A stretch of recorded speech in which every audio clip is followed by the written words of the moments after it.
Savannah Marshall versus Shadesha Green. Um, Savannah Marshall, very good boxer.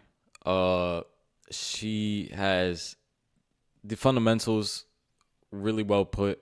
Has a great jab, has a great 1-2. Um, she's 34, but she doesn't fight like a 34-year-old, if that makes sense. Not saying that Green does either, but with Marshall, she fights smart.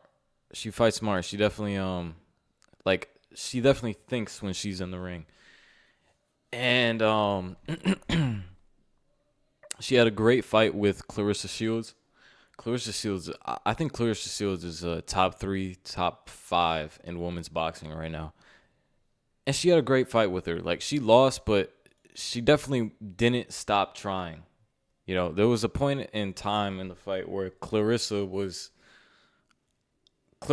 up, but you never saw Marshall like slow down or stop or give up. So I like that out of her. And then after that she went to a majority decision with the Franchon, and then she went to PFL and got a win there by TKO. So she's been 2 years out of the boxing ring, one year gone from fighting. So pretty I mean not too long of a layoff, especially because she's been boxing pretty much, her whole career. But obviously a different training regimen going into a PFL fight to whereas a boxing fight you're only working on boxing. But nevertheless, I don't think that's going to change the outcome of this fight because I think Green is very mediocre. I don't think there's anything special about her. Like, she does everything right. She has the basics, fundamentals, but she's not anything crazy defensively. She doesn't have like ring generalship. She doesn't have, I hate to use this word, but she don't got aura. Like, there's really nothing about her that could, like, that you could say like, wow, like, damn, she might give Marshall a hard time. Like, no. I think Marshall gets a pretty easy decision win here.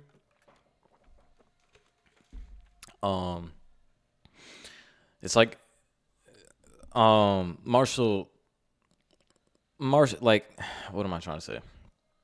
Marshall has seen the style before, so it's not going to be nothing new. And in a 10-round fight, she might not have her timing in the beginning because of the layoff.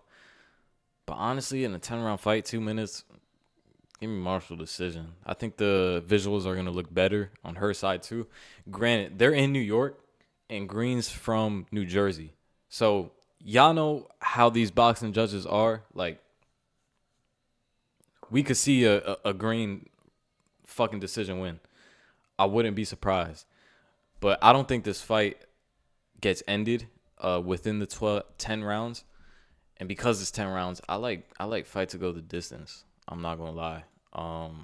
Especially since I seen the odds. Dude, I thought the odds were going to be like minus 950. This shit is minus 350 for this fight to go the distance.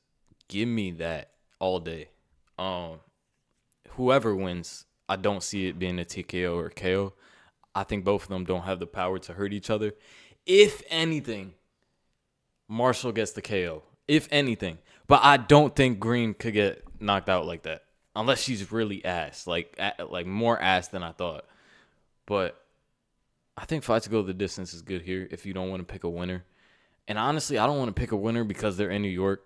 And Green, you have to think about boxing fights like this because it's so fucking like rigged. Green is more of a sell, if we're being honest. She's with MVP. She's the wait, I thought she was like prospect age. She's 35. Marshall's 34. Okay, she's not younger, but like Green is more marketable. So I can see the decision going her way. Either way, I like Marshall. Like, I think the skills are gonna show. I'm just saying, I definitely wouldn't be surprised at like a robbery or a close decision. So Savannah Marshall by decision. Take fight to go the distance for sure. Yeah, to the next fight. Let me see what we got for the next one. I think it's Ellie Cotney, if I'm not mistaken. Ellie Cotney versus Yamilia Mercado. I'm on Ellie on this one. The odds speak for itself. Mercado is a Mexican boxer that primarily fought in Mexico. And no offense against Mexican boxers, but usually when they're fighting a lot, in Mexico, they're really used to one style. Cause you're fighting, you're fighting in your country. It's like if you were fighting with Russia, you would get used to the Russian style, and it would be different coming to the States because you have other styles in the States and other matchups that are different from what you were fighting before.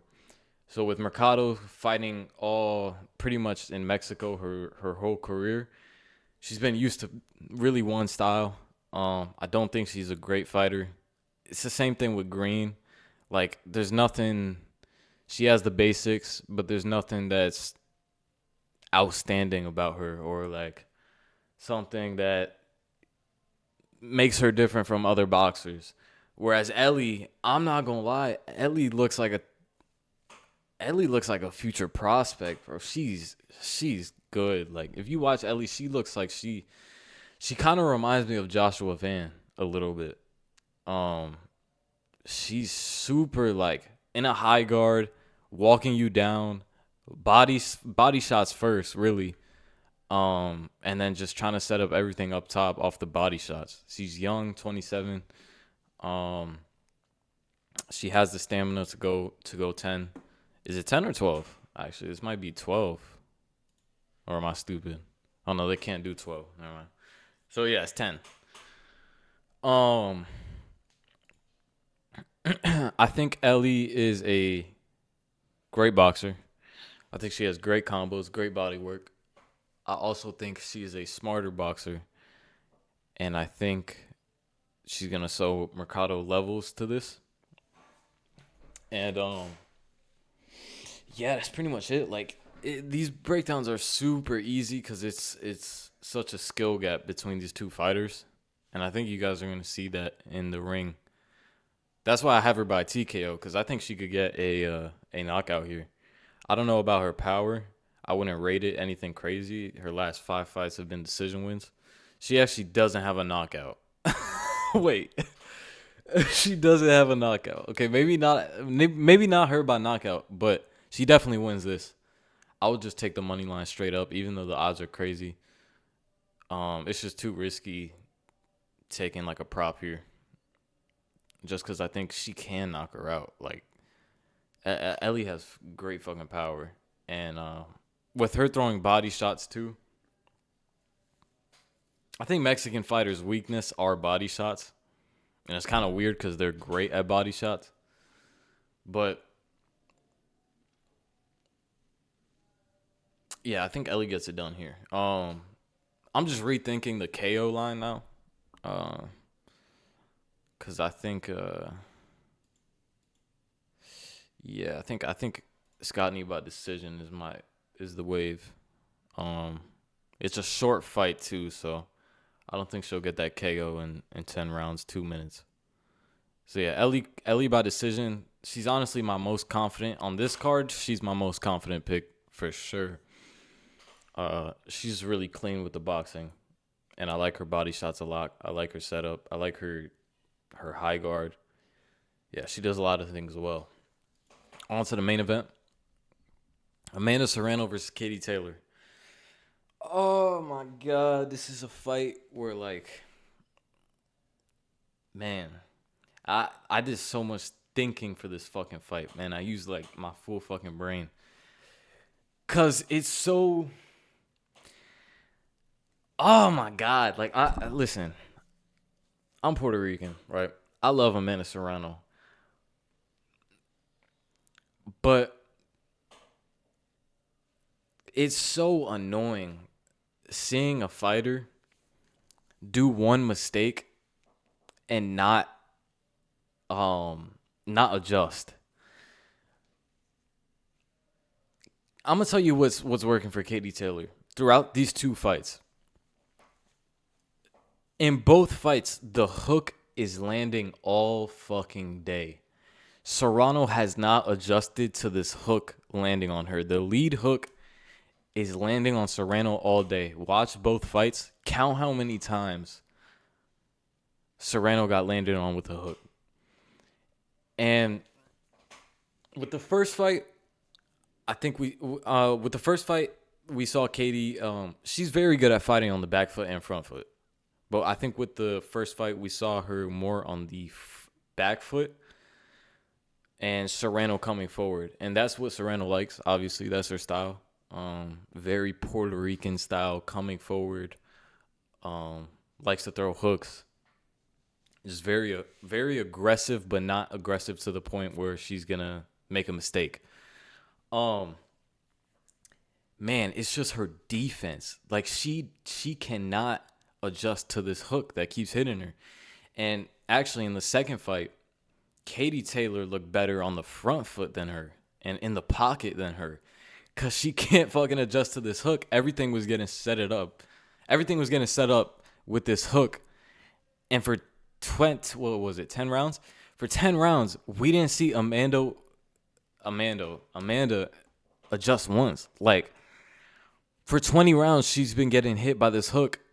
I don't know in the third fight if she's going to adjust or not. You have to know, like, as a coach seeing this, and I try to look for interviews on their coaches and, like, what the game plan was. As a coach seeing this, you have to make adjustments for the hook. With it being orthodox and southpaw too, that hook is there all day. And that's like the number one thing that Katie is getting her combos off, is off of that hook.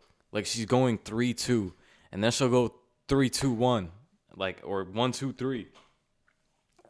And bro, this bitch Amanda can't fucking block it. But listen, Amanda is a great fighter. I think the second fight was her worst performance, as in, even though she won the fight, in my eyes, Amanda could have won it clear. If Katie and Amanda had 5 fights, that second fight they had, their last fight, would have been Amanda's worst performance, I think. I think Serrano could beat Katie Taylor pretty easily. I just think she makes it harder on herself because defensively she's not on point. And Katie, there's also a speed difference too. So, man, Katie's a great fucking boxer. She's well-rounded. You cannot not be defensively sound against Katie Taylor. She's faster. She can fight on the front foot and back foot. We found that out. The way Serrano wins this is by being patient and setting up her power shots. I also think in the second fight, we obviously saw the headbutts, which is I saw people saying that Katie Taylor was doing it on purpose every time. I think she was doing it on purpose sometimes, but, like, dude, she wasn't going in there trying to, like, actually, I don't think she came in with a game plan, like, oh, let me go in headbutting her. Nah. I think the first headbutt was accidental, and I think when she saw the cut and, like, her bothered by the cut, I think she was like, fuck it, I'm going to go to the well with this headbutt.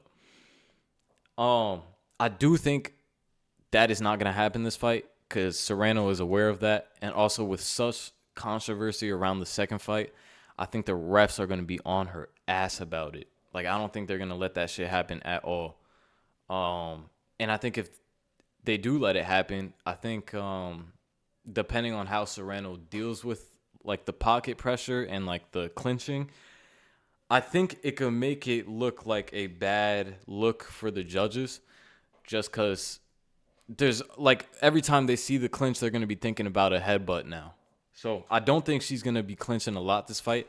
And if she does, it's still going to be an issue because Serrano knows that she's going to clinch. And the way Katie clinches, too, she clinches at certain times. It's not like she's going in at random times trying to grab a hold of her. She's going in at times where Serrano's trying to get her offense off, and she's just clinching to kind of block that momentum.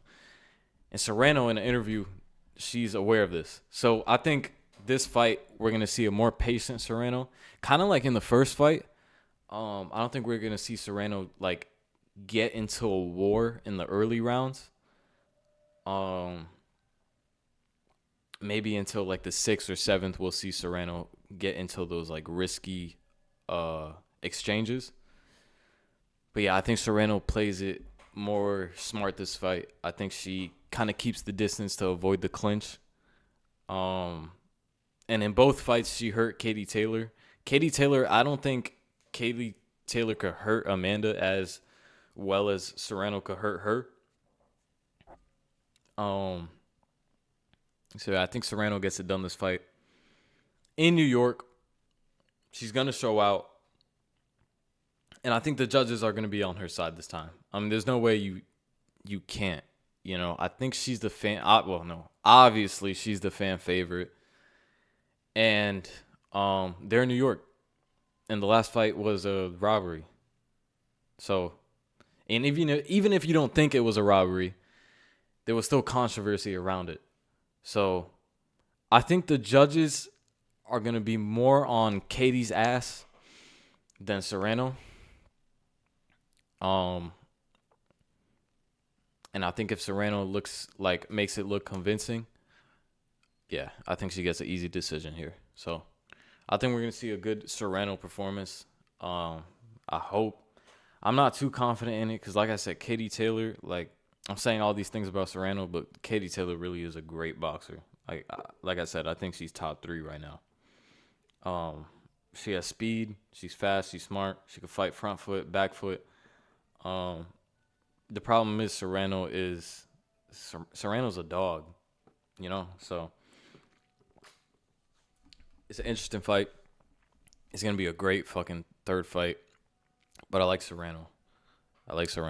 So that's for the women's card. Just 3 picks on it. Let's actually add them to the lay. We're going to make a little parlay here. So we got Scottney. I'm going to just take the money line, and then we got Serrano money line. So we got plus 115 with just the women's card. And then let's go to the men's card on Saturday, the day after. UFC is also this day, but I haven't broken down this card yet. So we're not gonna talk about it this video. We're just gonna go to this card. So this card is even better than the women's card. A lot of great fights on here. And a lot of fights I'm very iffy about. So I would like to know, like, y'all opinions in the comments. Because this is great matchmaking. First fight. We're going to start at the top. Actually, we're going to start at the bottom. David Morale versus... I can't pronounce that. David Morale upsets me, okay? Watching David Morale is frustrating. And if you want to see how frustrating it is, just listen to his corner when he fights. Bro, they are yelling. They are yelling for this nigga to do the shit right and to follow the game plan. David Morale, he has the skill. He has the grit. He has, like he has the heart. But he loses the game plan. Like, it's annoying to see. You'll see him start off so well, and then take these times in between rounds when it gets like the 5th or 4th where he's taking 2 minutes off and he'll lose a round because of that. And it's like you're not gassed, you're not hurt. You know, there's no reason for you to be doing that. That's how I'm thinking in my head. Of course, we've seen that the last 2 fights, and it's annoying to see. But he is a great boxer. I think he put up a great fight with David Benavidez, one of the best right now. I think he has heart, like I said. He's good when he wants to be. There's just some times where I feel like he should be doing a little bit more. I also think he's one of those fighters where he'll let you throw, and he'll be defending. He'll let you throw. He does. He's not. Oh fuck, dude, that was bad. Stutter. He's not really like a counter type of fighter. He's gonna let you work, and then he's gonna put on his own punches. And basically he likes to go punch for punch or like combo for combo, which isn't bad. But I would like to see some countering from him because this guy caught I don't know how to say his name. This Russian dude, bro, he's good, man. Like his combos are clean as fuck. He obviously has power, just like Morrell does. But the difference with Imam is all his punches are wide, and he's throwing multiple combos. So it's like I could see this being a problem for Morrell, but because he's in a high guard, I don't know if Imam could get around the high guard in time, especially since you look at his record and he's only been to decision one time in his career. All his KOs are also early in the round. He's only went to decision one time in his career, and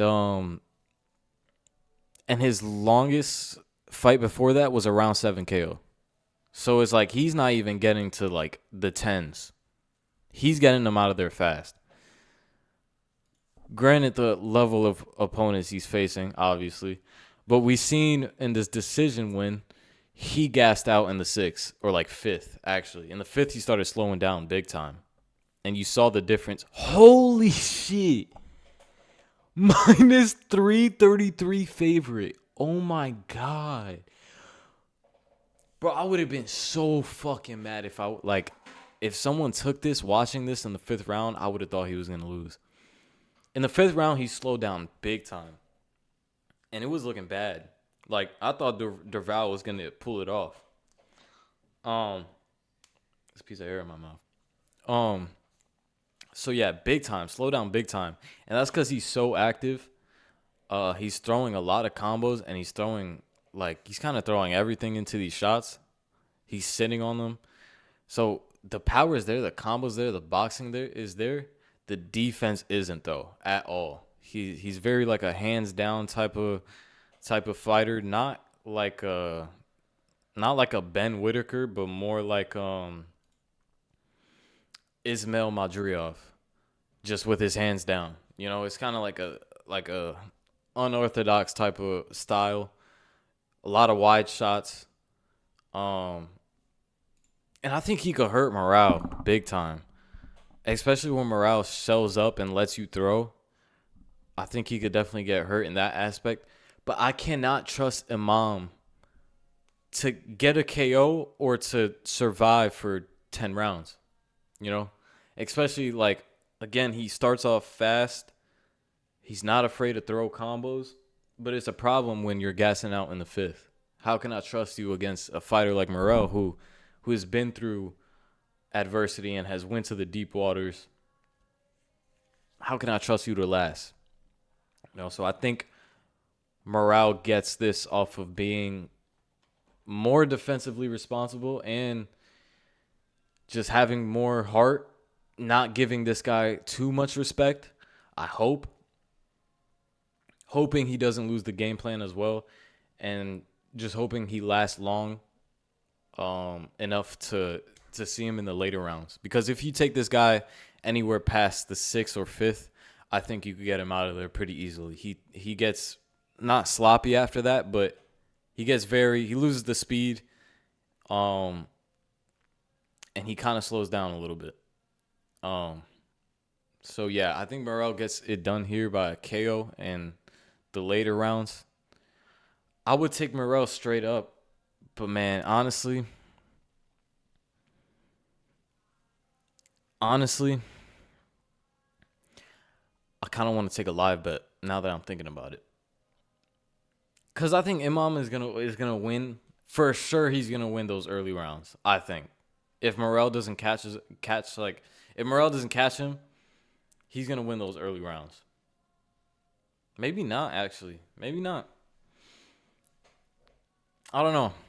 But if anything, just take Morrell money line. I think that's the way to go. Yeah. Morrell money line. Dude, this whole video, it sounds like I'm not confident, but I just do a lot of fucking thinking in my head about these fights and like seeing where it could go. And whenever it's great matchups, there's so many different ways fights could go. But I think this one I see it pretty clearly now that I'm thinking about it more. So yeah, David Arau, late TKO or maybe a decision win. I like that. I think they took it off of Hard Rock, so I can't even put it in right now. Yeah, it's not on Hard Rock. So I won't be probably betting that fight anyways, so fuck it. We won't add it to the lay. But next fight. Dude, I've been recording for 25 minutes. I gotta speed this shit up. All right, Shakur Stevenson. Oh no, wait. I'm skipping. Hold on. Let me go back.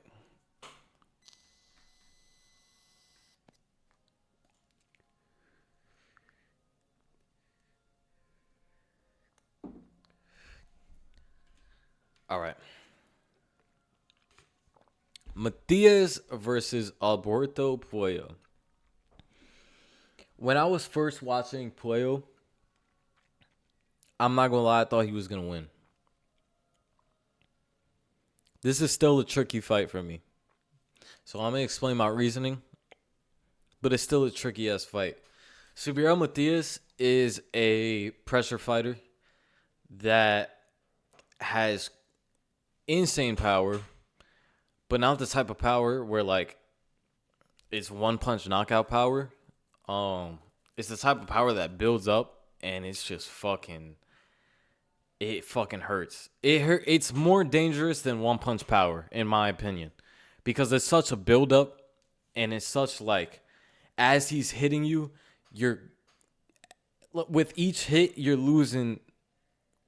With each hit, he's gaining respect, is what I'm trying to say.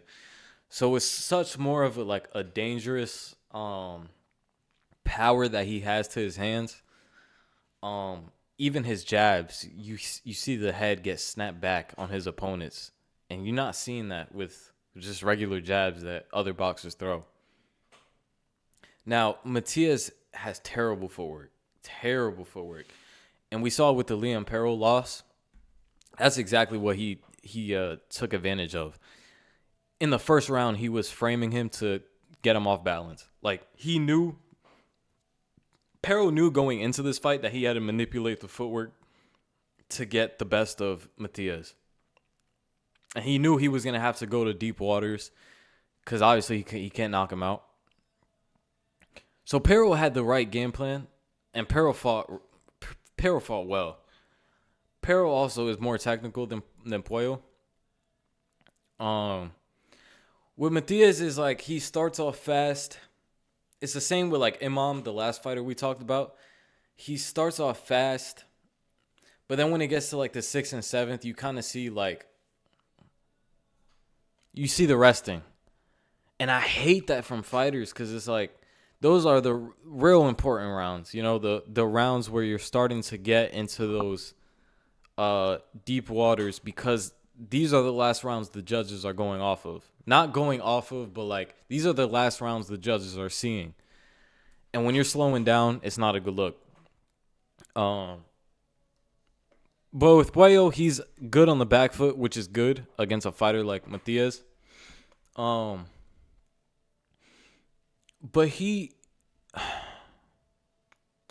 he's not nearly as active as I want him to be.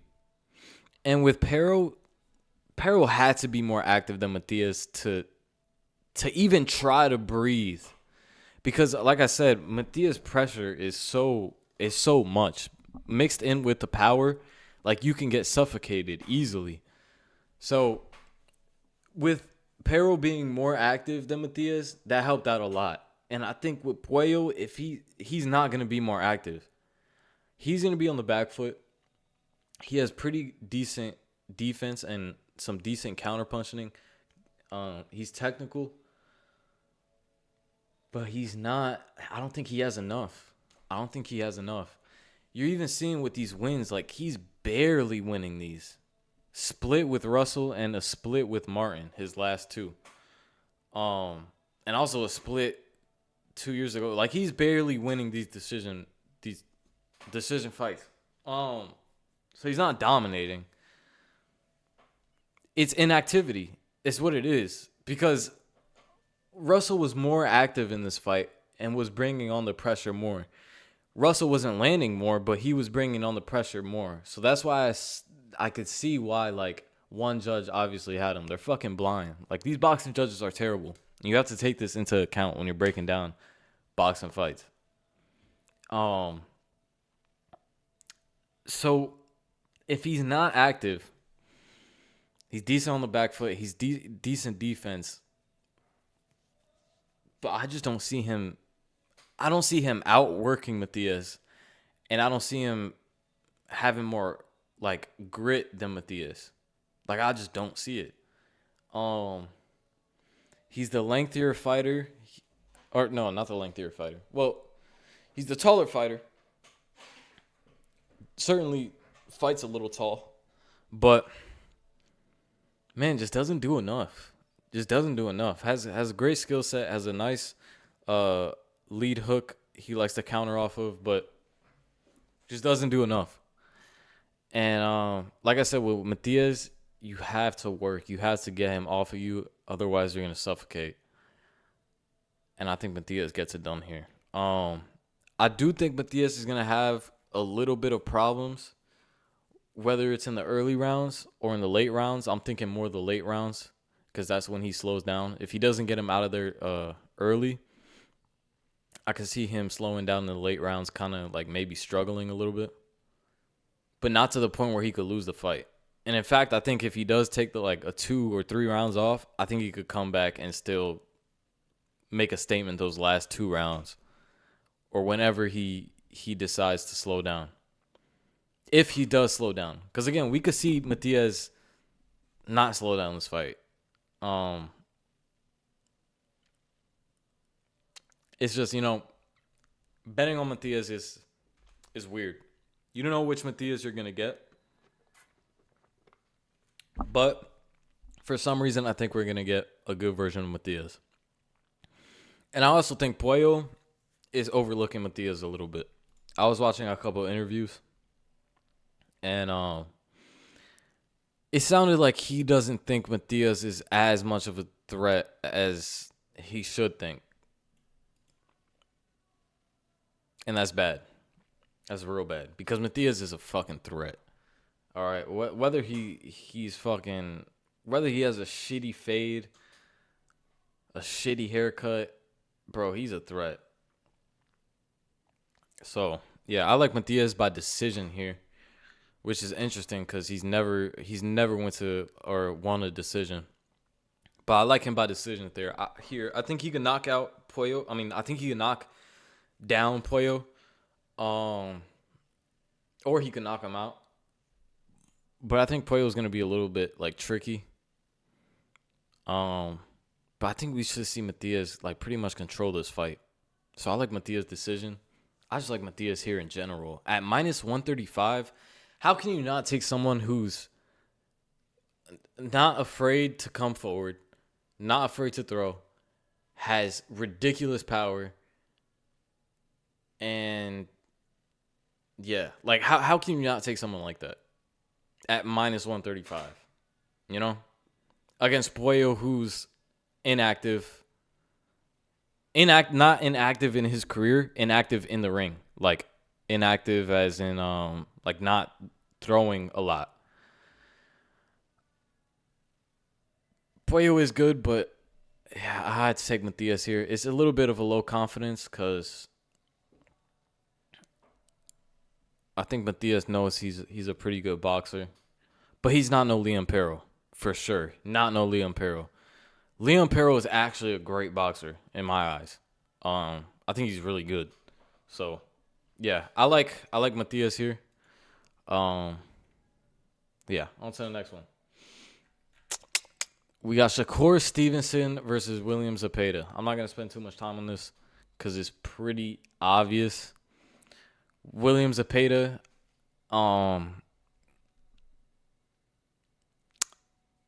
William Zepeda is good, but he isn't great. And honestly, my view on Shakur has changed. I used to think Shakur was like pretty not average. He definitely isn't average.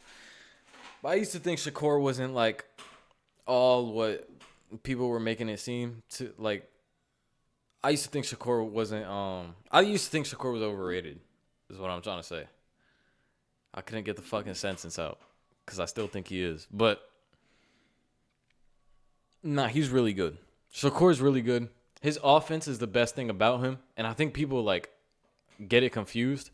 I think people think he's this like defensive master, which I think his defense is like his worst thing about him. I think his eyes are so good. There's a difference between like eyes have something to do with your defense, but that's like a small part of defense. Well, it can be a big part too if you have great eyes, which I think that's why his defense is good because he has great eyes. He's seeing the shots. Um, but as far as like a Floyd Mayweather type of defense, fuck no. Floyd was different in where he had great eyes, but also at the same time, even if he wasn't seeing the shot, he was still going to predict where it was going to come from, you know, how to roll it, the timing to roll it, the timing to exit, all that shit that comes with defense. So, anyway, Shakur is still a great fighter, nevertheless. And I think William Zepeda can't outbox him at all. It's so much of a difference in technicality. And I think with Zepeda being kind of like a one-dimensional fighter, I don't see him adjusting because he's gonna have problems early rounds, and I don't see him adjusting and like making it an issue for Shakur. I think the body shots could give Shakur some issues, but at the same time, with how Shakur fights, I think he's going to be out of distance most of the time. And people get it fucked up. Like, Shakur, he's not running. He's not running. They used to say the same shit about Floyd.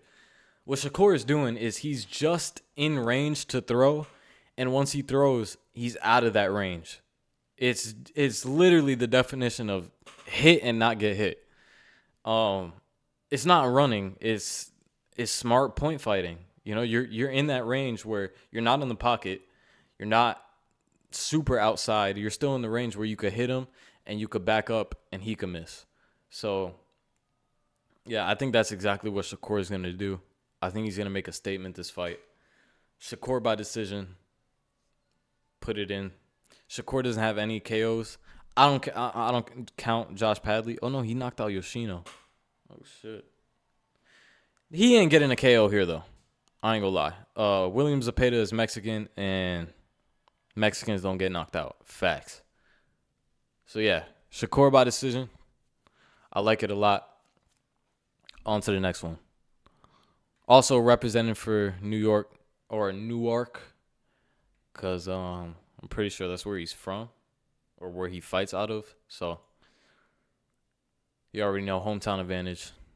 You got to take that into account. Now, last fight of the boxing card. We got Edgar Berlanga. Edgar Berlanga versus Sheeraz. The battle of the ass, okay? I'm going to be straightforward. Sheeraz isn't as good as people make it seem. I don't even know if people think actually Sheeraz is good. Well, Sheeraz has great power, but if you took away his power, he's very average. I can't even say very average because he is good, and he uses his length really good. You know, that's something you don't see from a lot of fighters sometimes, is like using that 2-inch reach advantage or 4-inch reach advantage to your advantage. So he does that well. But when an opponent gets inside of him, pause. When an opponent gets inside the pocket, he's so inactive. I'm talking about shelling up and he won't throw a punch. Like it's fucking disgusting to see. And maybe that's because he is a long fighter that he doesn't feel comfortable being in that pocket. But with Edgar Berlanga, like, are we gonna really trust him to go in the pocket and like duke it out with him? I'm gonna be real. I'm not too highly on Edgar Berlanga, but I'm not too highly on Sheeraz either. Um, I think Edgar is very overrated. I think the Canelo fight, he was gun shy and gave him way too much respect. Way too much respect. But rightfully so, you know, it's Canelo and he dropped him early in the round. But at the same time, if you're giving Canelo that respect coming into the ring without even getting hit, because technically I think Canelo had the respect before the knockdown. I think Sheeraz is going to get the same type of respect. In a way, like, like Edgar's not going to have that mentality where it's like, fuck it, I could throw it down with this dude. Like, I could walk through his shots. Like, nah, I don't think it's going to be like that. I think Sheeraz is going to get respect from his power early. And I think Edgar's going to feel that power and be like, okay, I got to box. And honestly, in a boxing match, not in a dog fight, in a boxing match, Sheeraz wins.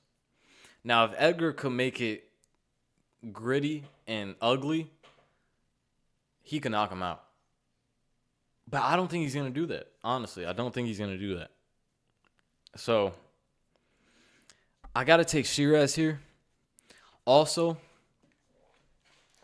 I know Edgar, I've been talking about, like, pretty much this whole card about, like, advantages with judges, especially, like, if you're in your hometown and shit.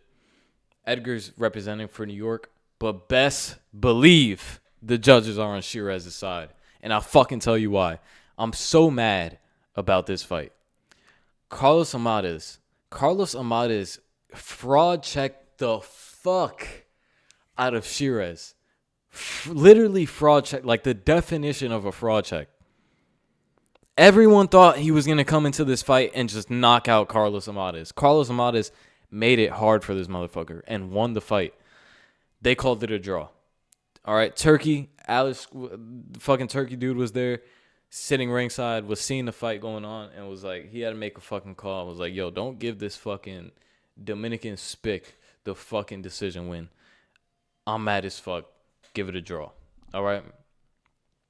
One judge had a 118-110 Carlos. Like, you cannot tell me, like, come on. How the fuck do you get a draw? I don't know.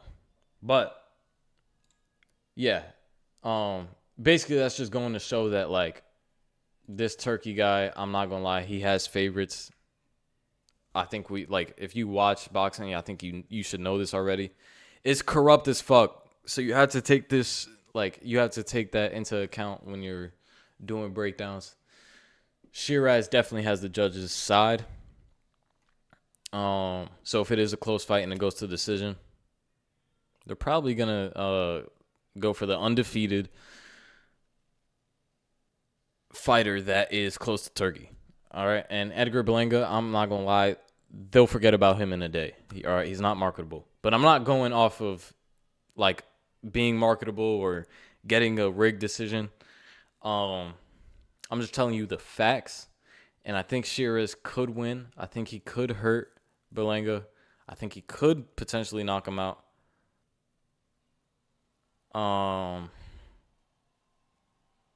And I think Berlanga might be lost as far as, like, a game plan. I don't think, like, in my head, to beat Sheeraz, you have to work inside. I don't see Berlanga going inside and just working him, like, to the body. I don't see that. So give me Sheeraz by decision or just straight up. He's coming in as an underdog. No, he's the favorite now. So he's a favorite now, but can still take it straight up. So this is what I would do right now. I would run this. This is what I'm most confident in. Okay.